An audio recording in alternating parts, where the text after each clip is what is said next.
So first team எல்லாருக்கும் ஒரு பெரிய பெரிய வணக்கம் அண்ட் தேங்க்யூ ஸோ மச். இவ்வளோ பியூட்டிஃபுல்லான பாடல் எங்களுக்காக ப்ரெசென்ட் பண்ணி ரொம்ப நன்றி.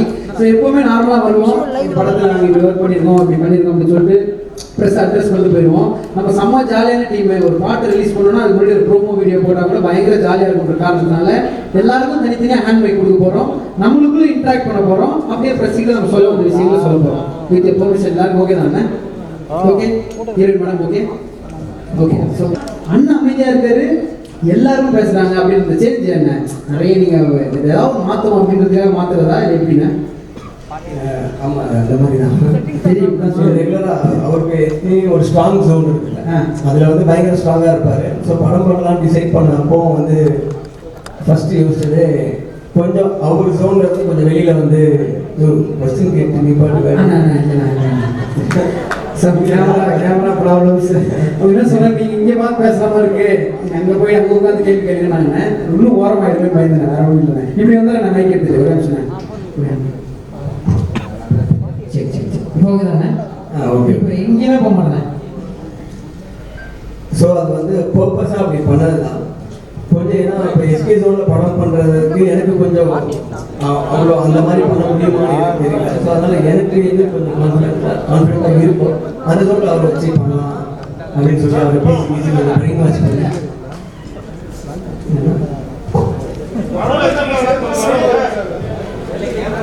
இங்கேயா? ஓகே. இல்லை நீங்கள் எது சொன்னால் எங்களை சொல்கிற மாதிரி வேற ஒன்றும் இல்லை.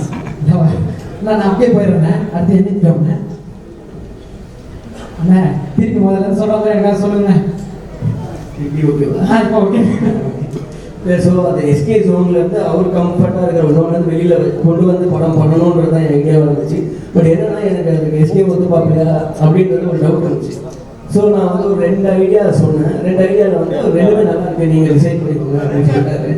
இப்போ என்னன்னா அதுக்கு இன்னும் வந்து கொஞ்சம் கஷ்டம் ஜாஸ்தி ஆகிடுச்சு. ஏன்னா நம்மளை டோட்டலாக கஷ்டம் பண்ணி ஒரு கண்டென்ட்டை விடும்போது அதை எப்படியாவது ஒர்க் பண்ணணும். ஏன்னா அது நாளைக்கு எப்படி இருந்தாலும் அதுக்கு நம்ம முழு பொறுப்பு ஆகிடுவோம் அப்படின்ற ஒரு பயத்தினால அது நிறைய ஒர்க் பண்ணிகிட்டே இருந்தேன். ஏன்னா நாங்கள் எஸ்கே படம் பண்ணலான்னு சொன்னதுக்கப்புறம் ஒரு 4-5 மந்த்ஸ் ஸ்கிரிப்ட் மட்டும் ஒர்க் பண்ணியிருக்கோம். பண்ணி ஓகே கான்ஃபிடென்ட்டாக ஷூட் போய் ஒரு 10 டேஸ்க்கு அப்புறம் தான் எனக்கே அதில் வந்து ஓகே கரெக்டாக இருக்குது. நான் கொஞ்சம் நீங்கள் சொன்ன மாதிரி அவர் நின்றுட்டு இருப்பாரு, சுற்றி எல்லாம் பேசிகிட்டு இருப்பாங்கன்றதுல வந்து ஸ்டார்டிங் எனக்கு ஒரு 4-5 சீன்ஸ்லேயே அவர் பண்ணுறது வந்து இதுக்கு ரொம்ப நல்லா இருக்கும்ன்ற கான்ஃபிடென்ஸ் எனக்கு வந்துருச்சு. இது வந்து கரெக்டாக தான் இருக்கும் அப்படின்னு சொல்லி. ஸோ நான் நினச்ச மாதிரியே அது வந்துருச்சு. ஸோ படமும் கொஞ்சம் வந்து டிஃப்ரெண்ட்டாக ஒரு யூனிக்காக பார்க்கும்போது ரொம்ப ரெஃப்ரெஷிங்காக இருக்குது. அதே டைம் அவர் ரொம்ப செட்டிலாக ஒரு ஜோனில் வந்து ஒரு ப்ளே பண்ணியிருக்காரு. அதனால இருக்குது, நீங்கள் பார்த்துட்டு சொல்லுங்கள். கண்டிப்பாங்க.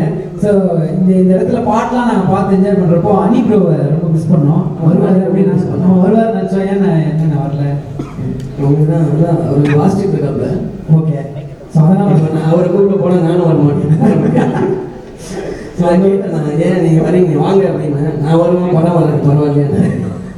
சரி ஓகே நீ அங்கேயே இருக்க பாருங்க சொல்லியாச்சு. அதான் ரொம்ப சின்சியராக வாசிச்சுட்டு இருக்காரு. நம்ம போய் இப்போ எப்படி ப்ரோமோல இருக்க மாதிரியே லைஃப்ல நீங்க எல்லாத்துலயுமே ஜாலியா இருக்கிற ஒரு பர்சனா தான் நம்ம இவரை பாக்குறோம். ஆனா ஃபீல் ஆச்சு நான் ஃபர்ஸ்ட் ஷார்ட் எஸ்கே எனக்கு வச்சதுக்கு அப்புறம் சார் ஒரு நாள் ஒன்னா டிராவல் பண்ணியிருக்கோம், தம்பி அண்ணா அப்படின்ற உறவுல இருந்திருக்கோம். நம்ம இன்னைக்கு ஆக்சிடென்ட் தம்பி நினைக்கிறாரு அப்படி ஏதாவது ஒரு இம்பாக்ட் வாசி தான் மனசுல இல்லையா? அது ஃபீல் பட் ரெகுலரா அது கரெக்டாக வரணுன்ற ஒரு பயம் தான் இருந்துச்சு. அந்த எமோஷனுக்குள்ள போனோம் அது எப்படின்றது. பட் அதை கரெக்டாக எடுத்துடணும் கன்வின்சிங்காக. ஏன்னா சொன்ன மாதிரி எஸ்கே வந்து அவர் ரொம்ப ஸ்ட்ராங் பாயிண்ட்டை வந்து நம்ம யூஸ் பண்ணாமல் இந்த படத்தை பண்ண போகிறோம். அந்த பயம் தான் கொஞ்சம் இருந்துச்சு. ஓகே மற்றபடி ஓகே. ஏன்னா இப்போ எஸ்கே ப்ரொடியூசராக இருக்கிறனாலையும் எனக்கு ரொம்ப அந்த கம்ஃபர்ட் ஜோன் இருந்துச்சு. கேள்வி கேட்கறதுக்கு யாரும் இல்லை, அதை நம்ம பண்ணுறது தான் ஜாலியாக அந்த மாதிரி. அப்படி ஏதாவது கேள்வி கேட்டேன், என்னப்பா நீ எப்படி கேட்குறியா? எமோஷனல் அங்கே வச்சுட்டேன். அதனால எதுவும் பிரச்சனையே கிடையாது. நம்ம இல்லை ஏன்னா இப்போ பண்ணிட்டு இருக்க படங்களோட நம்ம படத்தில் கொஞ்சம் எக்ஸ்ட்ராவா எல்லாமே பண்ண கொஞ்ச நேரம் ஒரு எக்ஸ்ட்ரா இருங்க, அதை கொஞ்சம் ஒரு அட்வான்டேஜ் எடுப்பாங்க. அதெல்லாம் மைண்டில் எடுப்பேன். பட் ஓகே ஏன்னா எனக்கே அதில் கொஞ்சம் இல்லை மயிலில் வாங்கிக்கிறப்ப ஸோ அந்த அட்வான்டேஜ் எல்லாம் எடுத்து நான் அந்த ஃப்ரெண்ட்ஷிப்பை கொஞ்சம் லைட்டாக யூஸ் பண்ணிக்கிட்டேன். அட் சேம் டைம் எனக்கு அவரே ப்ரொடியூசர்ன்றதுனால நிறைய ப்ராப்ளம்ஸ் வந்து கட் ஆகிடுச்சு. சில எக்ஸ்பெரிமெண்ட் எல்லாம் கொஞ்சம் லைட்டாக பண்ணும்போது அந்த ப்ரொடியூசர் சப்போர்ட் வந்து மேஜராக இருக்கும். அது எனக்கு இப்போ எஸ்கே ப்ரொடக்ஷன்ஸில் படம் பண்ணதுனால எனக்கு ரொம்ப யூஸ்ஃபுல்லாக இருந்துச்சு.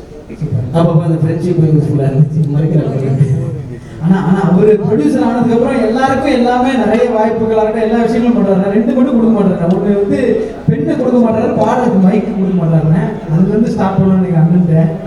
ஆமாண்ணே, பாடல்கள்லாம் நீங்களே முடிச்சிருக்கீங்க, நீங்களே பாடிடுங்க அப்படின்னா லிரிசிஸ்டாக ஒரு ஃபுல் ஃப்ளோவில் போகிற மாதிரி இருக்குண்ணே.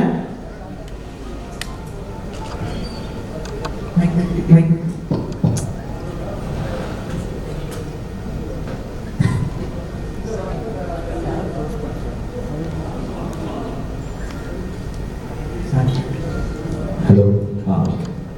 ஃபர்ஸ்ட் நான் பேச ஆரம்பிக்கிறதுக்கு முன்னாடி நான் எல்லாருக்கும் ஒரு பெரிய சொல்லிக்கிறேன். நான் வந்திருக்கிற பத்திரிகை, தொலைக்காட்சி, இணையதள நண்பர்கள், கேமராமேன், ஃபோட்டோகிராஃபர்ஸ் எல்லாரையும் ஒரு 2 இயர்ஸ் கழித்து சந்திக்கிறது எனக்கு ரொம்ப சந்தோஷமாக இருக்குது. ஹோப் எல்லாருமே ஒரு பெரிய ஒரு ட்ராவல் கப்பல் இந்த கொரோனாவோட எல்லாருக்குமே அதனுடைய தாக்கம் இருந்திருக்கும். அதுக்கப்புறம் இன்னைக்கு எல்லாரும் திரும்ப வந்து இதான் நியூ நார்மல்னு சொல்கிறாங்க. இனிமேல் இப்படி தான் விழாக்கள் நடக்கும், அந்த படம் ரிலீஸும் இப்படி தான் இருக்கும் அப்படின்னு நினைக்கிறேன். ஸோ ஆல்மோஸ்ட் 2 இயர்ஸ் கழிச்சு சந்திச்சதில் ரொம்ப சந்தோஷம். அண்ட் தேங்க்யூ எல்லாரும் வந்ததுக்கு. இப்போ நம்ம ஸ்டார்ட் பண்ணலாம். எஸ்ண்ணே, கேளுங்க. என்ன நான் பண்ணலை, ப்ரொடியூசர் ஆனதுல இவ்வளோ நல்ல விஷயங்கள் இருக்கு, எல்லாம் இருக்குண்ணே. ஓகே, அதில் நானும் ஒருத்தர் நீங்கள் எவ்வளோ நல்லது பண்ணிருக்கீங்கன்னு தெரியும். ஸோ அதெல்லாம் சூப்பர்ண்ணே. ஆனால் இந்த பேனாவை மட்டும் கொடுக்க மாட்டீங்களே பாட்டு எழுதும்போது யார்கிட்டையும். ஐயோ அப்படி கிடையாது. அவங்க தான் எழுத சொல்லி பேக்கரியை டெவலப் பண்ணாலும் வேணும் என்ன வேணும்னு அந்த மாதிரி ஒரு பாட்டு நம்ம எழுதி அது இந்த கிட்டார் அது அவர் ஆரம்பிச்சு வச்சது தான். அந்த கொரோனா எனக்கே எழுத முடியும் நம்பிக்கையெல்லாம் கிடையாது. அவர் தான் வந்து இல்லை எனக்கும் கிடையாது. இப்போ யாருக்கு தான் இருந்துச்சுன்னு தெரியல. அவர் ஆரம்பிச்சு வச்சது அந்த கல்யாண வயசு தான் சாங் கிட்டானா ஓகே பாட்டில் எழுது நான் போய் கிட்டாது அப்படின்னு சொல்லி எழுதுனது தான். செல்லம்மா சாங் வந்து நான் எழுதுறேன் அப்படின்னு சொல்லும்போது ஓகே ஃபைன் அப்படின்னு. சோ பேபி சாங் எழுதணும்னு போது தான் எனக்கு கொஞ்சம் அப்படியே வெக் அடிச்சிச்சு எனக்கு. ஏன்னா அது ரொம்ப ப்ராப்பராக எழுதணும், ஒழுங்காக ஒரு லிரிசிஸ்டாக பிஹேவ் பண்ணணும் ஃபர்ஸ்ட். நான் அது எல்லாமே இவங்க கொடுக்குறது தான். அந்த வேலையை கொடுத்தோன்னே ஓகே நம்ம சரியாக செஞ்சிடணும், நம்ம நண்பர்களே நம்மளை காரியத்துக்கு போயிடக்கூடாது இல்லையா அப்படின்னு சொல்லி ஒரு சின்ன பையன் அது இவரெல்லாம் சும்மாவா வாய வச்சுட்டு சும்மாவா இருப்பாரு. இது மேடை நாகரிகம் தெரிஞ்சு ரொம்ப டீசெண்டாக பேசிட்டு இருக்காரு. அதனால அதை கரெக்டாக எழுதிடணும், கரெக்டாக எழுதணும் அப்படி யோசிக்கிறது தான். நம்ம பேனா வச்சுக்கணும், நான் பேனா எடுத்து எழுதுறதும் இல்லை, மொபைலில் தான் டைப் பண்ணேன். அதெல்லாம் அந்த பிரச்சனை கிடையாது. ஆமாம் ஆமாம் ஓகே. ஆனால் ரெண்டு பாடல்களும் சூப்பர்ண்ணே. Very very happy. தேங்க்யூ. அசல் சிஸ்டர் உங்களுக்கு சொல்லும்போது எப்படி இருந்துச்சு? சொல்லும்போதே பயப்படுறேன் சொன்னேன். ஸோ நம்மளால சொல்ல முடியாத விஷயத்த எப்படியாவது சொல்லிக்கணும் அப்படின்னா எனக்கு தெரிஞ்சு அண்ணன் வந்து இப்போ நம்ம வீட்டில் ஏதாவது ஒன்று சொல்லணும்னா டேரெக்டாக சொன்னால் பிரச்சனை ஆகும்னா சிரிச்சுட்டே சொல்லுவாங்க நகைச்சுவையா. அது மாதிரி ப்ரோமோ வீடியோ ஒன்று சொல்லியிருந்தாரு, ஒரு ஜூன் மாதத்துக்கு எவ்வளோ கஷ்டப்படுறோம் வா ஓடிலாம். அந்த மாதிரி ஏதாவது அடிக்கடி சொல்லிட்டே இருப்பாருங்க. காமெடியிலேயே ஏதாவது ஒரு மேட்டர் டெலிவரி பண்ணுவாங்க. ஆமாம், அவர் எப்பவுமே அப்படிதான். அவர் சீரியஸாக சொல்கிறாரா காமெடியாக சொல்கிறாரா மற்றவங்களுக்கு வேணா டவுட் இருக்கும், நமக்கு தெரிஞ்சிடும் நம்ம தான் கலாய்க்கிறாரு ஏதோ சொல்கிறாரு. அதான் சொல்லிட்டு போனதுக்கு நீங்கள் ஒன்று சொல்லியிருப்பீங்க. லாஸ்ட்டாக வீடியோ முடிகிறப்போ ஒரு மேட்டர் சொல்லியிருப்பீங்க, நம்மளை பற்றி என்னென்ன பேசுகிறாரோ என்னன்னு தெரியலையே போவோமா அப்படின்னு இருப்பீங்க. இல்லை அது நான் தெரியாமல் சொன்னதான். இவங்க இருக்கும்போதே பேச கிடைக்கிறது, போக விட்டுலாம் பேசுகிற ஆளே கிடையாது. உங்களை பற்றி பாராட்டு போயிட்டு இருக்கு. ஸோ அடுத்ததாக பிரியங்கா அவங்ககிட்ட ஒரு சில விஷயங்கள் கேட்க பண்ணேன். ஸோ ஒரு படம் நம்ம நடிக்கிறோம், அந்த படம் ரிலீஸ் ஆகி சூப்பர் டூப்பர் ஹிட் ஆனதுக்கப்புறம் அடுத்தடுத்த படங்கள் அப்படின்றத நம்ம பார்க்கும்போது ஒருத்தரோட க்ரோத்து கிராஃப் இந்த மாதிரிலாம் சொல்லுவாங்க. ஓ சூப்பர் அப்படின்னு தோணும். ஒரே ஒரு பாட்டு ரிலீஸ் ஆகுது, அந்த பாட்டோட லிரிக் வீடியோ உங்கள் ஃபேஸ் மட்டும் வருது. அடுத்த நாள் இன்ஸ்டாகிராமில் பார்த்தா செல்லமான ஒரு 1000 அக்கௌண்ட் ஓப்பன் ஆகுது. ஆனால் இது இப்படி ஒரு ரீச் அப்படின்ற மாதிரி இருந்து அடுத்து பார்த்தா அடுத்த படம் நடிக்கிறாங்க, நான் டைம் தான் நடிக்கிறேன், அடுத்து தெரியல அந்த படம் லைனாக போயிட்டே இருந்தது. ஸோ எவ்வளோ ஹாப்பியாக இருக்கீங்க, நீங்கள் ஆடியன்ஸ்க்கு என்ன சொல்லணும்னு ஆசைப்படுறீங்க?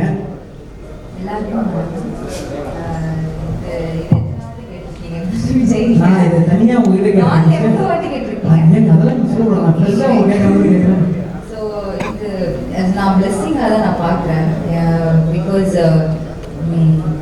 டாக்டர் ஒரு 1 இயர் பேக்கே ரிலீஸ் ஆக வேண்டியது, பட் போஸ்ட் பேண்டமிக் இப்போ ரிலீஸ் ஆகிட்டு இருக்கு. It's very happy. பட் இருந்தாலும் இந்த மாதிரி ஒரு எனக்கு ஒரு வரவேற்பு கொடுத்துருக்காங்க. It's very welcoming. அண்ட் எனக்கு தெரியல அது இது இப்படி எனக்கு இந்த படமெல்லாம் கிடைச்சது. I really don't know. I feel it's a blessing only. இந்த பிளஸிங் இன்னும் நிறைய தொடர்ந்துட்டே இருக்கும் அப்படின்றது மட்டும் எங்களுக்கு தெரியுது. ஸோ கலக்குங்க, நிமிஷம் பண்ணுங்க அடிச்சு, அதெல்லாம் அழகாக தமிழ் பேசுறீங்க, அது ரொம்ப சந்தோஷமான விஷயம். Thank you so much. ஸோ நம்ம வந்து ஒருத்தர் பயங்கரமாக பார்க்குறோம், ஒரு பார்க்கும்போது எப்படி இருக்காருல்ல, என்ன ஹைட் நம்மக்கிட்டே, என்ன கலர், இந்த கலர்லாம் இல்லையே, அப்படியே பார்த்து ரசிச்சுட்டு இருக்கோம். அப்புறம் ரீசெண்ட் டைம்ஸ்ல அதுனா பெண்கள் வந்து வில்லன்களையும் ரசிக்க ஆரம்பிச்சிட்டாங்க. வாவ் வாய்ஸியா அந்த மாதிரிலாம் பார்க்க ஆரம்பிச்சிட்டாங்க. ஸோ அப்படி பார்த்து கேர்ள்ஸ் வில் கோ கிரேசி அப்படின்றதும் இருந்துட்டு இப்போ பார்க்குறப்போ டெரர் வில்லனா அப்படியே அப்பா அப்படின்ற ஒரு ஃபீல் மாறி இருக்கீங்க ப்ரோ. ஸோ ஃபர்ஸ்ட் ரொம்ப சந்தோஷம் உங்களை பார்க்கறதே, very very happy, nice meeting you. So doctor பற்றி நீங்கள் கண்டிப்பாக சொல்லணும்.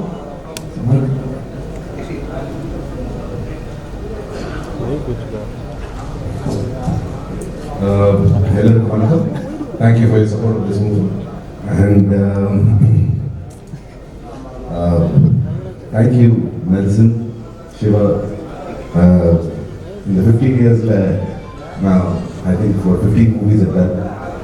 And all the good movies, I've always seen there's always been a great relationship between the actors and the director. So in the Padatla, to just get an opportunity to work with Nelson and Shiva was a dream come true. And the remaining cast, Priyanka, Sunil Reddy, Redin, Archana, Deepa, and the late Arun Alexander and Major Vikramji were friends and family to me. It was one of my best experiences, and more importantly, ரொம்ப மெமரபிளாக இருந்துச்சு எனக்கு. இந்த ரொம்ப challenging டைம்ஸில் எந்த மாதிரி எனக்கு வேலை கிடைக்கணும்னு நான் யோசிக்கவே இல்லை. இந்த படத்தோட ப்ரொடியூசர்ஸ் ராஜேஷ் அவருக்கு அண்ட் கலைக்கு I want to say thank you so much for the opportunity. It means a lot. Okay, and thank you all for your support in it. Thank you bro. முன்ன அப்படி நேரத்தில் பார்க்குறவங்க தேங்க்யூ ஸோ மச். ஸோ ஒரு சிலர் பார்த்தா ஒரு okay, இளவரசன் உங்களுக்கும் தேங்க்ஸ். அண்ட் கலை ப்ரோ உங்களுக்கு ஸ்பெஷல் தேங்க்ஸ். ஃபுல்லாக நீங்கள் நம்மளுடைய ஸ்டேட் ப்ரொடக்ஷனோட எல்லா ஒர்க்குமே மேஜராக அதை வந்து தூக்கி சுமக்கும் சுமை தாங்கி நீங்கள் தான். அண்ட் என்டையர் டீம், நெல்சனோட அசிஸ்டன்ட் டைரக்டர்ஸ், அவங்களுக்கு எதுக்காக தேங்க்ஸ்னா அவங்களுக்கு எங்களை என்டர்டெயின் பண்ணுறதே அவங்க தான். முக்கியமாக கௌதம் பரணின்ற 2 பேர் இருக்காங்க, வேலையை தவிர எல்லாமே செய்வாங்க. அவங்களால தான் எங்களுக்கு எவ்வளவு கலைப்பு இருந்தாலும் அது தெரியாமல் பார்த்துக்கிறது இந்த கௌதமும் பரணி தான். இன்னைக்கு அவங்க நானும் நான் ரொம்ப மிஸ் பண்ணுறேன் ஆளுக்கான. அண்ட் பல்லவி அண்ட் ஸ்டைலிஸ்ட் அவங்களோட டீம் எல்லாருக்கும் அண்ட் எல்லாருக்கும் என்னுடைய ஸ்பெஷல் தேங்க்ஸ். அண்ட் டெஃபினட்டாக இந்த படம் எல்லாருக்கும் நம்ம எல்லாருக்கும் மெமரபிளான ஃபிலிமாக ஆல்ரெடி இருக்குது. அந்த ஆடியன்ஸுக்கு பிடிச்சி அது இன்னும் மெமரபிளான ஃபிலிமாக மாறுன்ற நம்பிக்கை. Thank you so much. ரொம்ப நன்றி பிரியங்கா அவர்களே. ஸோ நீங்கள் கண்டிப்பாக ஏதாவது கேள்விகள் இருந்ததுன்னா கேட்கணும் அப்படின்னா கிடையாது, கேட்கணும். ஏதாவது ஒரு கொஸ்டினாக கேட்கணும், யார்கிட்ட வேணால் கேட்கலாம் நம்ம டீமில் இருக்கு. நான் ஒரு 2 மீம் மட்டும் பார்த்தேன், அதை மட்டும் ஷேர் பேசுனேன்.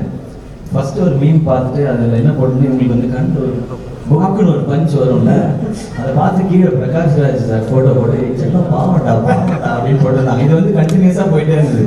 அப்போ யாரோ ஒரு நல்ல மனிதன்ல இதை எடுத்து போட்டிருந்தாங்க. ஏன்னா ஒரே ஒரு பஞ்ச் வாங்கின அந்த பொண்ணை எப்படி பண்ணுறீங்க, ஒருத்தன் மூஞ்சில ரத்தம் சொட்ட உட்காந்துருக்கான், அவனை பற்றி கேட்கவே மாட்டீங்களா அப்படின்னு போட்டிருந்தாங்க.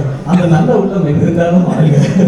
அப்புறம் இன்னொரு மீமும் பார்த்தேன், அடட்டை சொன்னேன், போன படத்துல அந்த ட்ரக் கடத்தல், இதுல ஆர்கன் கடத்தல், அது நெல்சன் ஜெயில இருந்தா பாருங்க அப்படின்னு சொல்லி அது அவருடைய ஸ்டைல். இல்ல ஆனா எந்த ஒரு விஷயமா இருந்தாலும் சரி, நான் பின்னாடி அனுப்புறோம், மேல ஏற்றுறாரு இறக்குறாரு, வாலியம் வைக்காம எப்படி கேட்டாலும் பயங்கரமா இருக்கு. ஆனா பேசுற கேரக்டர்லாம் இன்னும் எடுத்துருக்கோம், பென்சில் பாக்ஸ்ல வச்சிடலாமா, அந்த அளவுக்கு எல்லாமே ஒரே டோன்ல பேசுகிறாரு. என்ன அவரோட ஸ்டைலா, அவருடைய ஸ்டைல் தான். இப்போ இந்த கடத்தல் அப்படிலாம் ஒன்று சொல்றோம்ல, இப்போ அருண் ராஜாக்கு வந்து கிரிக்கெட் ஆகணும்னு ஆசை, ஆக முடியல, கிரிக்கெட் வச்சு போனாங்க. அந்த பாரின் பக்கம் ஒரு பெரிய ஒரு யாரும் ஒருத்தர் எஸ்கேப் முடிங்க அந்த மாதிரி அவன ஒரு ஆசை, அதை ஒரு படமா இருக்கிறாங்க. எஸ்கோபார் அவங்க எஸ்கே ப்ரொடக்ஷன்ல படம் பண்ணா சூப்பரா இருக்குமே, அந்த ஃபீல்ல பண்ணிருக்காரு. எப்படி ஏதாவது ஒண்ணு போனாலும் இல்ல அவருடைய ஸ்டைலா தான் நான் இதை பாக்குறேன். ஒவ்வொரு டைரக்டருக்கு ஒரு சிக்னேச்சர் இருக்கும்ல, அது வந்து நான் இந்த கடத்துறது அதை சொல்ல வரல, படத்தோட டோன். இப்போ நீங்க அந்த ஒழுங்க உட்கார்ந்து இருக்கும் பொழுது அந்த இடத்துல ஒரு கர்நாடிக் மியூசிக் வருது இல்லையா, இந்த மாதிரி அப்டிராக்டா விஷயங்கள் பண்றது வந்து அவருடைய ஸ்டைல். அதுக்கும் நிறைய பேர் கமெண்ட் பண்ணியிருந்தாங்கன்னா அதை இந்த இடத்துல மென்ஷன் பண்ணணும்னு ஆசைப்படுறேன். அது நிறைய பேர் நிறைய ஜானர்ல டார்க் ஹியூமர் அதை ஒன்று சொல்றாங்க. ஆனால் அதில் ஒருத்தர் அழகாக தெளிவாக போட்டிருந்தாரு, சீரியஸான விஷயத்தை கூட இப்படி சொல்லலாம், அதில் காமெடியை சேர்க்கலாம் அப்படின்றது உங்களோட ஜானர் அப்படின்னு போட்டிருந்தாரு. ஸோ அதுக்கும் ஒரு பெரிய சந்தோஷம் தான். Thank you, thanks for that. நீங்கள் அப்படியே தான் பார்ப்பீங்கன்னு தெரியும். ஏய் யார் என்ன நீங்க சொல்ல வந்தீங்கன்னு எனக்கு புரியல. இன்னொன்று ஒரு விஷயம் சொன்னோன்னே உங்களுக்கு பெர்மிஷன் நான் நிறைய அசிஸ்டன்ட் டைரக்டர்ஸ்ட்ட பேசும்போது டைரக்டரை பற்றி நிறைய சொல்லுவாங்க. அவர்கிட்ட கற்றுக்காங்க, நான் கொஞ்சம் திட்டுவார், அவர்கிட்ட நம்ம கொஞ்சம் கோவப்படுறப்ப சொல்லுவாங்க. ஆனால் ஒரு படத்தில் இருக்க சின்ன ஒரு சீன் ஒரு ஆர்டிஸ்டாக கூட அவங்க பயங்கரமாக பேசப்பட்டுலாம் பார்த்துருக்கோம். ஆனால் ஒரு டீமோட அசிஸ்டன்ட் டைரக்டர்ஸ் அதிகமாக பேசப்பட்டு நான் பார்த்ததுன்னா அது உங்கள் டீம் தான் நினைக்கிறேன். ஏன்னா புரிய அப்படின்னு வார்த்தை அது ட்ரெண்ட் ஆகும். டீம்ல இருக்க யார் எது பேசினாலும் ட்ரெண்டிங் ஆகுது. அதே மாதிரி சாதாரண வார்த்தை நீங்க சொன்னா பயங்கர ஹிட் ஆயிருக்கு. வேற மாதிரின்றது ஆல்ரெடி இந்த வார்த்தை தான் நீங்க சொல்லிட்டு போனீங்க. இப்போ ஹேஷ்டேக் வேற மாதிரிலாம் ட்ரெண்ட் ஆகிட்டு இருக்கு. ஸோ அது எப்படி இப்போ குழந்தை பேர் இது கூட கொஞ்ச நாள் கூப்பிட்டுருவாங்க நினைக்கிறேன். நீங்க வீங்க ட்ரெண்ட் ஆகிட்டு போனதா மாதிரி பேர் சுட்டு விடா பையன் அப்படி மட்டும் கூப்பிடாதீங்க. அவர் எப்பவுமே ஒரு ப்ரிஃபிக்ஸ் போட்டு தான் ஆரம்பிப்பாரு. எல்லாருமே சென்டென்ஸா குழந்தைங்க அதை வச்சிருவாரு ஃபர்ஸ்ட். அது நீங்க கூப்பிடவே முடியாது. அவர் தான் கட்டணம். மைக் இங்க இருக்கிற வரைக்கும் டேஞ்சர் தான். இது வந்து மைக்கை ஃபர்ஸ்ட் மாற்றி இல்ல இப்போ அண்ணன் சொன்னதுக்கு நீங்க பதிலாக சொல்றாங்க. சாதாரண வார்த்தை உங்க மாநிலத்தில் சொன்னா ட்ரெண்ட் ஆகுது எப்படி? இல்லைண்ணா, இது ஏதோ அவங்க அதை எதுவும் பிளான் பண்ணி பண்ணல, சும்மா பேசணும்னு சொல்லி ஏதோ கொஞ்சம் ஆயிட்டு. மைக் போயிடுச்சு, நான் பார்க்காதீங்க. மைக் இருக்கா இல்லையாங்கன்னு பார்க்குறீங்க. Okay thank you. ஸோ அண்ணா நெக்ஸ்ட் பிரியங்கா அவங்க ஏதோ கொஸ்டின் கேட்கணும் அப்படின்னாங்க. கேட்கணும், ஒரு கேள்வியாவது கேட்கணும் நீங்கள். தேங்க்ஸ். நீங்கள் லாஸ்ட்டில் ஒரு கேள்வி என்னைக்காக கேளுங்க. அப்படி எதுவும் இல்லை. சரி ஓகே விடுங்க. ஸோ டாக்டர் படம் வந்து it's very close to my heart. It's very special film. என்னோட டெபியூ படமே எனக்கு வந்து இந்த மாதிரி ஒரு வாய்ப்பு கிடைச்சதுக்கு எனக்கு ரொம்ப பெருமையாக ரொம்ப ப்ரௌடாக ஃபீல் பண்ணுறேன். அதனால I have to like thank director Nelson for giving me this opportunity, believing in me and supporting me, and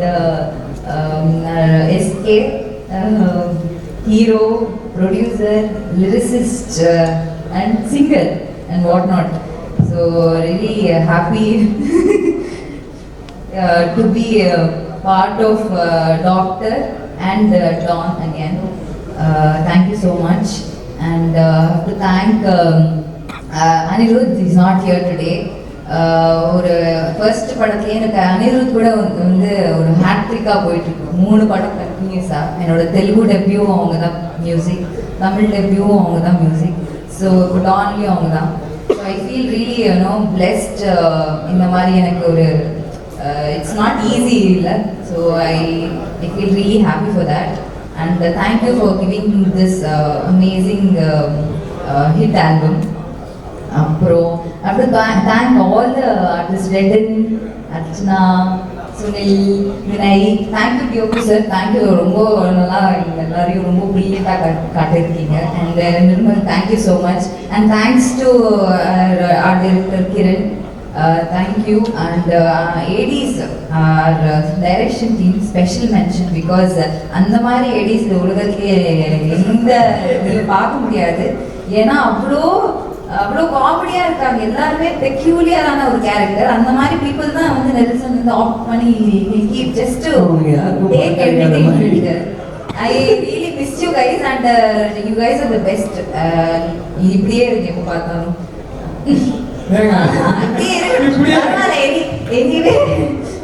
அவங்க நெல்சன் அவங்களோட 80s தான். I feel it's like very இது. Then Arun, we really miss you. அவங்க வந்து இந்த படத்தில் என்னோட அண்ணாவாக நடிச்சிருக்காங்க. He was not only இந்த படத்தில் அண்ணாவா மட்டும் எனக்கு இல்லை, பட் ரியல் லைஃப்லையும் he was brother to me. I feel his blessings are really there. That's why after so much post pandemic அப்புறம் after a lot of struggles we are coming in theaters. ரொம்ப சந்தோஷமா இருக்கு. And thanks to everybody, all production and எல்லாருக்குமே ரொம்ப ரொம்ப நன்றி. Thanks to Kalai. Thanks everybody. Doctor வந்து October 9th தியேட்டர்ஸில் release ஆகுது. Please watch it with your family and friends and enjoy. Thank you.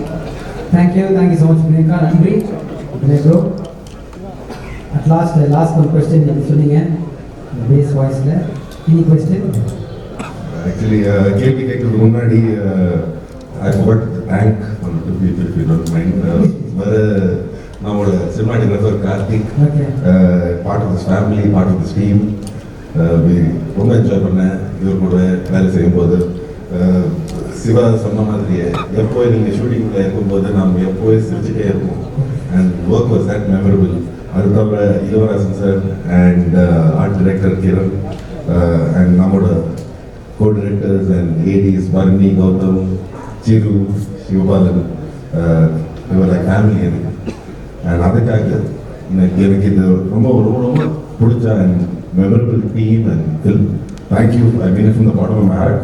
And shamelessly, for the 5th time, I'm asking Nelson and Shiva, அடுத்த படத்துக்கு எப்போ கூப்பிட போறீங்க? I miss you all guys a lot. So thank you so much.